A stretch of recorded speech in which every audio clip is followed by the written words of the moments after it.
Why aldehydes more reactive than ketone towards nucleophilic addition reaction? याद रखना है की note, nucleophilic addition reaction is inversely proportional to plus I effect. Plus I effect जितना ज्यादा होगा, यानी ब्रांचिंग जितनी ज्यादा होगी, या number of carbon, number of alkyl group किसी भी कार्बोनिल कंपाउंड में जितना ज्यादा होगा, उसकी न्यूक्लियोफिलिक एडिशन रिएक्शन की जो प्रॉपर्टी है वो उतनी कम हो जाएगी, यानी प्लस आई इफेक्ट बढ़ेगा. सो न्यूक्लियोफिलिक एडिशन रिएक्शन की जो पॉसिबिलिटीज है वो कम हो जाया करेंगी. यहां पर दो बातें आपको ध्यान रखनी है.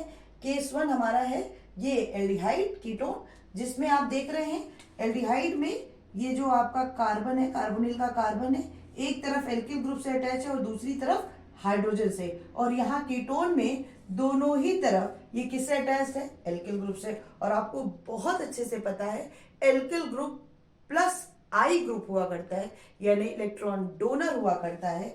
ये हमारा जब बॉन्ड ब्रेक होगा रिएक्शन के दौरान, तो ये पॉजिटिव नेगेटिव में टूटेगा, ये पॉजिटिव और नेगेटिव में टूटेगा, राइट. यहां पर इलेक्ट्रॉन डोनर एक ग्रुप है और यहां पर इलेक्ट्रॉन डोनर दो ग्रुप है. सो यहां पॉजिटिव का मतलब डेफिशिएंसी ऑफ इलेक्ट्रॉन, और जब दो एल्किल ग्रुप हैं तो ये इलेक्ट्रॉन की सप्लाई कर रहे हैं. जितना ज्यादा ये इलेक्ट्रॉन की सप्लाई सेंट्रल कार्बन पे करेंगे, पॉजिटिव के मैग्नीट्यूड को उतना कम कर देंगे. यहां पर अगर इस कार्बोनिल के कार्बन को देखा जाए और इसको देखा जाए, so magnitude of positive charge in aldehyde is greater than as comparison to ketone. Why?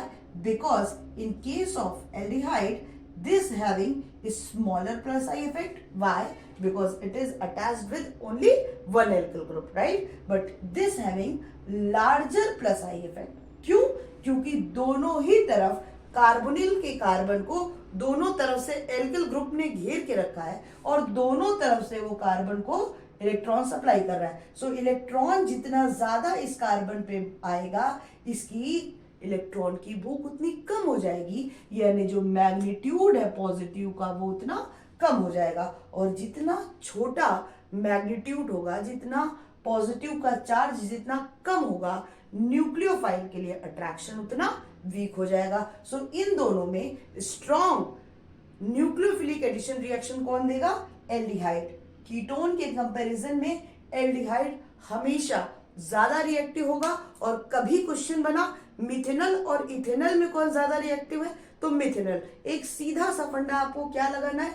Nucleophilic addition reaction is inversely proportional to plus I effect, यानी जितना कार्बन बढ़ेगा न्यूक्लियोफिलिक एडिशन रिएक्शन की पॉसिबिलिटीज उतनी कम हो जाएगी. दूसरा केस समझिए.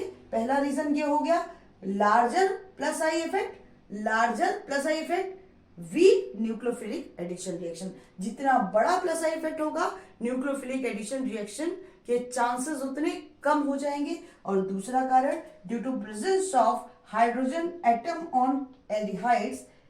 एल्डिहाइड में कार्बन हाइड्रोजन से अटैच्ड है, जबकि कीटोन में कार्बन दोनों तरफ एल्किल ग्रुप से अटैच्ड है. So aldehyde can be more easily oxidise that ketone. इन दोनों में अगर ऑक्सीडेशन की बात की जाए, सो कौन पहले ऑक्सीडाइज होगा?